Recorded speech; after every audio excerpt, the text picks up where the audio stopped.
What's going guys, Zennosh here, and today in this video of Calibria Crystal Guardians, I'm presenting to you guys a guide on Centaur, a very awesome 4-star net unit hero who is worthy to be a S tier in my opinion. If you guys have disagreements, please let me know in the comment section below, like why. But before that one, please let me explain, alright?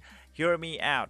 So before I start this video, please do subscribe to my channel and please do refer to the description section below of this video in order to get the timestamps to have quicker access to this video, alright, and some other informations that you might need. And this particular unit kind of actually reminds me of the game known as Final Fantasy VIII. How about you guys? Do you get the deja vu of it? Flashbacks. So right now let's get into it right away. First of all, his HP is pretty alright, defense is pretty average for a defense based unit. See, he is a defense based unit, alright, and attack is pretty average for him, and speed is like okay, alright.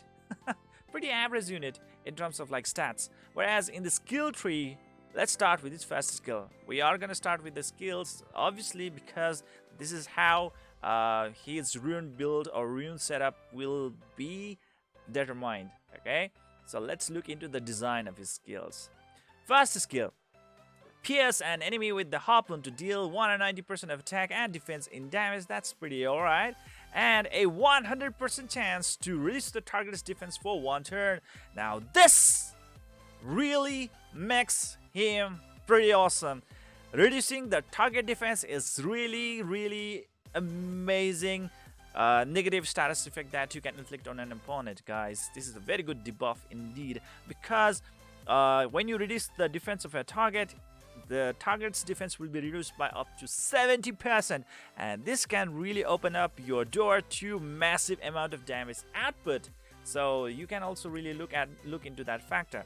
And if he can actually equipped with the counter rune set, oh my holy lord. Or you can also go with the Berserk rune set, so that like he can just use this skill a lot more frequently. But I think counter will do much fine.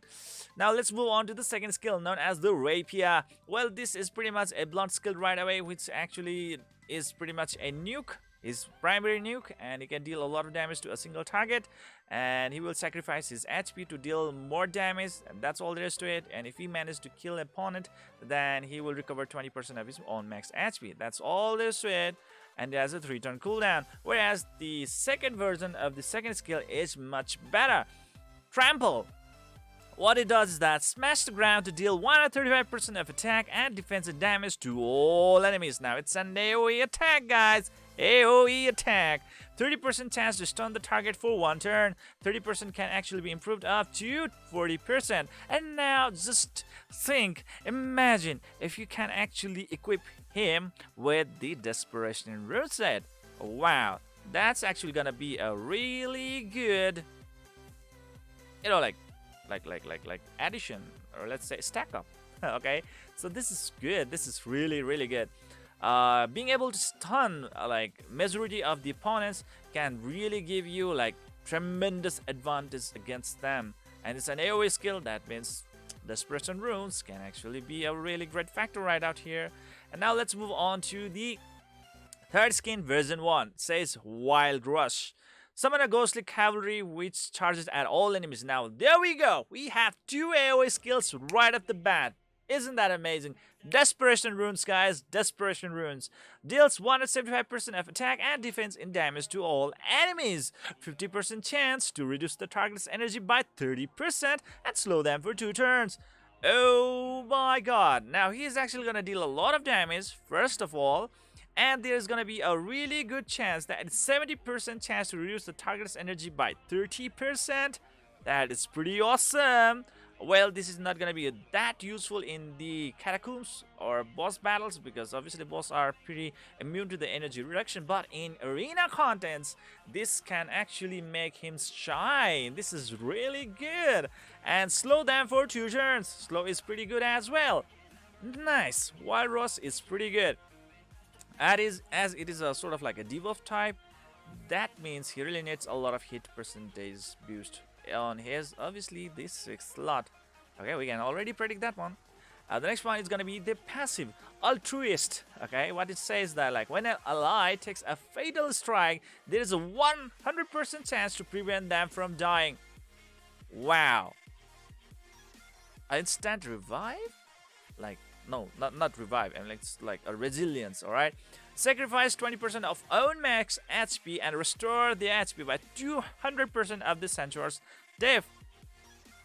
The skill may not trigger when own HP is less than 30%. So as long as his HP is above 30%, he is actually gonna prevent any ally from dying.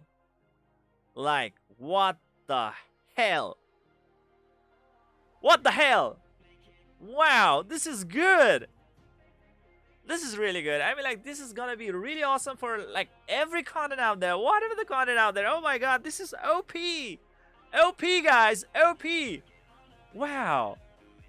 He's gonna actually sacrifice 20% of his own max HP and restore their HP by 200% of the Centaur's death. I'm like, he is a death-based unit, and obviously he's gonna have a lot of defense. And 200% of his defense as HP restoration is pretty good. That's really good, guys. That's really good. And as long as his HP is above 30%, that's gonna be pretty good. So if you can really pair him up with a very good healer, like let's say Celine, oh my, this is gonna be so awesome. Awesome, man. This is too good. Really OP skill indeed. Passive altruist. I mean, like, he is truly a S tier unit. Now, do you guys believe me? Do you guys really believe me? Oh my god, altruist. Holy crap, this is too good. Nice. I wish I had him. The next one is gonna be the passive strong morale. If a defense boost is active on self, 100% chance to restore 30% of all allies' energy with each attack, which is really valid and really good. Be good for like every contest out there, and valid to allies that have the same skill. Now it has certain limitations and restrictions. It says there should be a death boost, but he doesn't have any skill that provides himself a death boost. That means obviously he is actually gonna be requiring the assistance from the second party to provide him the death boost. All right, and when it is his turn, and then when he attacks with the death boost being active on itself, then it's gonna restore the 30% of the allies energy, which is like, okay, but due to this limitation, all right, and so many conditions, this is pretty much like not really that effective. But oh my god, the first version and the second version of the third skill really does give him a very good advantage among all the ones. So good. Leader skill is for the catacombs, defense plus 33%. That's a lot. He's really meant for the catacombs in this kind of situation, but he is also really meant for the arena content. Oh my god, this actually makes him a very versatile unit indeed, guys. So this versatile unit obviously deserves a ranking of S tier, in my opinion. Really good for every content out there. And now the thing is that, like, what sort of rune build or setup should we really equip this guy with? All right, so let's discuss about that one. So for this wonderful unit, guys, obviously the first one, let's start with the defense rune. A total of 6 pieces will provide him up to like 45% of defense boost, which is really amazing, provided that like he actually scales his damage based on his defense, and obviously it will improve its endurance and, you know, like tenacity. So that's really great. Defense, pretty much like a simple, straightforward, very simple basic type of rune that will improve his defense as well as his damage output. The next point is going to be Agile rune.